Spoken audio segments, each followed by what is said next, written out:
মানুষ যখন কোনো স্বপ্নকে খুব বেশি ভালোবেসে ফেলে তখন অনেক সময় ঠিক ভুলের হিসাবটা ধীরে ধীরে ঝাপসা হয়ে যায়। লিজার ক্ষেত্রেও ঠিক সেটাই হচ্ছিল। তুষারের কথাগুলো বারবার তার কানে বাজছিল। আমরা তো একে অপরকে ভালোবাসি, তাহলে একসঙ্গে থাকতেই বা সমস্যা কোথায়? প্রথম দিকে বিষয়টা ভাবতেই তার একটু অস্বস্তি লাগতো।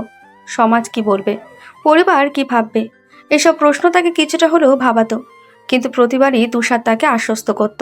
সে বলতো, আমি তো তোমার পাশেই আছি, তুমি একা নও, আমাদের ভবিষ্যৎ আমরা দুজন মিলে করে তুলব। এই কথাগুলো ধীরে ধীরে লিজার সব দ্বিধা দূর করে দিল। শেষ পর্যন্ত সে সিদ্ধান্ত নিয়েই ফেলল, সে লিভ ইন করবে। কিন্তু একটা বড় সমস্যা তখনও রয়ে গেল, পরিবার। হোস্টেল ছেড়ে অন্য কোথাও থাকতে গেলে বাবা মায়ের অনুমতি দরকার। আর সত্যিটা তো কোনোভাবেই বলা সম্ভব নয়। সেই বিকেলে অনেক সাহস জোগাড় করে বাবার নম্বরে ফোন করলো লিজা। ওপাশ থেকে ভেসে এলো পরিচিত স্নেহভরা কণ্ঠ। কেমন আছো মা? এই একটা ডাক শুনে কয়েক সেকেন্ডের জন্য লিজার মনটা নরম হয়ে গেল। ইচ্ছে হচ্ছিল সব সত্যি বলে দিই, কিন্তু পরের মুহূর্তে সে নিজেকে সামলে নিল। মুখে একটা স্বাভাবিক হাসি এনে বলল, বাবা, আমি আর কয়েকজন বান্ধবী মিলে একটা ফ্ল্যাটে থাকার কথা ভাবছি। বাবা কিছুক্ষণ চুপ করে রইলেন, তারপর ধীর গলায় বললেন, হোস্টেল ছেড়ে কেন? লিজা আগে সব ভেবে রেখেছিল। এক নিঃশ্বাসে বলতে শুরু করলো, হোস্টেলে ঠিকমতো পড়াশোনা হয় না, সব সময় শব্দ, খাবারের মানও ভালো না, বারবার অসুস্থ হয়ে যাচ্ছে। ফ্ল্যাটে থাকলে পড়াশোনার পরিবেশ অনেক ভালো হবে। সব কথাই এমনভাবে বলল যেন এটাই সবচেয়ে যুক্তিযুক্ত সিদ্ধান্ত। কিন্তু বাবা সহজে রাজি হলেন না। তিনি বললেন, মা, শহরে আলাদা বাসায় থাকা কিন্তু সহজ নয়, নিরাপত্তার বিষয়টাও ভাবতে হবে। এই কথাটা শুনে লিজা আরো শান্ত গলায় বাবাকে বোঝাতে শুরু করলো।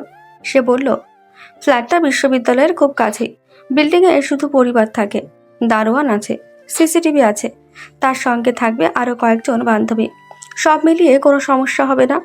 মেয়ের কথাগুলো শুনে বাবা দীর্ঘশ্বাস ফেলেন। মেয়ের ওপর তার অগাধ বিশ্বাস ছিল। তিনি ভাবলেন, মেয়ে নিশ্চয়ই নিজের ভালোর কথাই ভাবছে। কিছুক্ষণ নীরব থাকার পর তিনি শুধু বললেন, ঠিক আছে মা, যদি তোমার পড়াশোনার সুবিধা হয় তাহলে আমার আপত্তি নেই, তবে নিজের খুব খেয়াল রাখবে। এই কথাটা শুনে লিজার মুখে হাসি ফুটে উঠল। মনে হলো সবচেয়ে বড় বাধাটা পেরিয়ে গেছে। কিন্তু সেই হাসির আড়ালে লুকিয়েছিল একটা সত্য, যেটা শুধু সে জানত। তার বাবা বিশ্বাস করেছিলেন মেয়ে বান্ধবীদের সাথেই থাকবে, কিন্তু বাস্তবে লিজা যাচ্ছিল তুষারের সঙ্গে লিভ ইন করতে। একটা ছোট্ট মিথ্যা, যা তখন তার কাছে খুব সাধারণ মনে হয়েছিল। কিন্তু অনেক সময় জীবনের সবচেয়ে বড় ঝড় শুরু হয় এমনই ছোট্ট একটা মিথ্যা থেকে। পরের কয়েকদিন লিজা নিজের জিনিসপত্র গুছাতে ব্যস্ত হয়ে পড়ল। বই, কাপড়, প্রিয় মগ, কয়েকটা ছবি, ছোট ছোট স্মৃতি, সব যত্ন করে ব্যাগে ভরে নিল। রিয়া চুপচাপ সব দেখছিল। সে আর কিছু বলছিল না, কারণ সে জানত যে মানুষ নিজের সিদ্ধান্ত নিয়েই ফেলেছে তাকে জোর করে আটকানো যায় না। হোস্টেল ছাড়ার আগের রাতে রিয়া শুধু একটা কথাই বলেছিল, যদি কখনো মনে হয় তুমি একা হয়ে গেছো, তাহলে ফিরে আসতে একটু দ্বিধা করো না, আমি সব সময় তোমার বন্ধু হয়েই থাকবো। কথাটা শুনে লিজা মুচকে এসেছিল। তার মনে হয়েছিল এত দুশ্চিন্তার কোনো কারণই নেই, কারণ তুষার আছে। তুষার কখনো তাকে একা হতে দেবে না। সে বিশ্বাস নিয়েই পরদিন সকালে সে জীবনের নতুন অধ্যায়ে পা রাখার প্রস্তুতি নিল।